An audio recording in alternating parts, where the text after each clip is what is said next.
त्यांची एक कविता आहे मुंबईवर, फार महत्त्वाची आहे। त्यांनी काय अनुभवलं?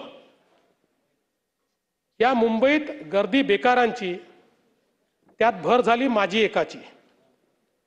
मढ्यावर पडावी मुठभर माती, तशी गत झाली आमची। ही मुंबई यंत्राची, तंत्राची, जगणाऱ्यांची, मरणाऱ्यांची, शेंडीची, दाढीची, हडसनच्या गाडीची, नायलॉनची आणि जॉर्जेटच्या तलम साडीची, बुटांच्या जोडीची, पुस्तकांच्या थडीची, माडीवर माडीची, हिरव्या माडीची, पैदास इथे भलतीच चोरांची, एत खाऊंची, शिरजोरांची, हरामखोराची, भांडवलदारांची। पोटासाठी पाठ धरली होती मी कामाची, परवा केली नाही उन्हाची, थंडीची, पावसाची। पाण्याने भरलं खिस माझं, वाण मला एका छत्रीची। आणि पुढे याच कवितेमध्ये त्यांनी संयुक्त महाराष्ट्राच्या चळवळीच्या देखील त्या ठिकाणी नांदी केलेली आहे। आणि म्हणून पुन्हा एकदा मी सांगू इच्छितो, ही कविता वाचण्याचं कारण एवढंच आहे की 4 महिन्यानंतर भाषणं सुरू होतील। महाराष्ट्रापासून मुंबईला तोडण्याचं षडयंत्र सुरू झालेलं आहे। त्यामुळे आता सांगतो,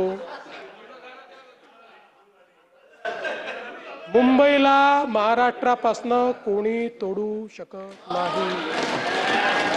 कोणाचा बाप, बापाचा बाप, त्याचा बाप, त्याचा बाप, त्याचा आजा आला तरीही मुंबई महाराष्ट्राचीच आहे, ती महाराष्ट्राचीच राहील। आणि या हजारो पिढ्या, आणि या महाराष्ट्रामध्ये मराठी माणसाचा आवाज, या मुंबईमध्ये मराठी माणसाचा आवाज बुलंद राहील।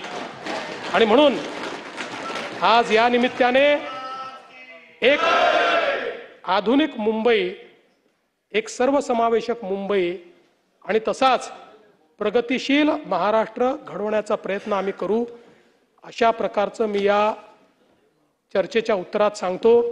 काही सदस्यांनी अजून काही मुद्दे मांडलेले आहेत, त्याचे लेखी उत्तर त्यांना पाठवायचा प्रयत्न मी करेन, कारण सगळ्या इंडिव्हिज्युअल गोष्टींना या ठिकाणी उत्तर देता येत नाही। पण आपण सगळ्यांनी माझं उत्तर शांतपणे ऐकलं, त्याबद्दल आपले आभार व्यक्त करतो।